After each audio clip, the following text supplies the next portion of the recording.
আমরা যারা অংশগ্রহণ করেছি, মঞ্চের ওপরে আছি, একবার নাম বলে পরিচয় করিয়ে দেব। রয়েছে শ্রাবন্তী, তুলতুল, সুবর্ণা, প্রসেনজিৎ স্যার, আমি শ্রাবণী, আমার পাশে মৌসুমী এবং সুকন্যা।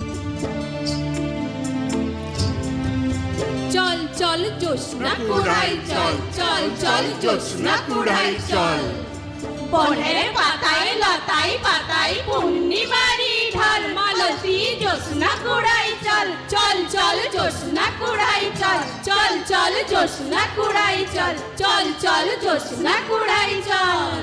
জ্যোৎস্না মানেই এক মায়াবী শান্তি, যেখানে শব্দের প্রয়োজন নেই, অনুভবই হয়ে ওঠে ভাষা। নিভৃত রাতের আকাশে পূর্ণিমার চাঁদ যখন তার রূপের আবরণ খুলে নিভৃতে পৃথিবীর বুকে স্নিগ্ধ আলো ঢেলে দেয়, তখন জ্যোৎস্না প্রেমীরা জ্যোৎস্না কুড়িয়ে লাভ করে পরম পরিতৃপ্তি। আর ঠিক তখনই অনুভূত হয় প্রকৃতির প্রতিটি স্পর্শ।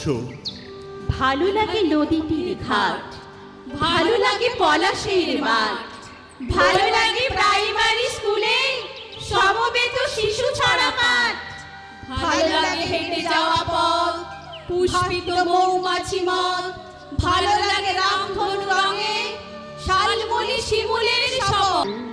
ভালো লাগে তোমাকেই তাস, যার বুকে বাজছে সে তাস, গিটারের গালপিকে গানে আছে পথ শুধুই যে তার, হারানোর নেই কিছু নেই, আছে পথ শুধুই যে তার, আছে পথ শুধুই যে তার, আছে পথ শুধুই যে তার।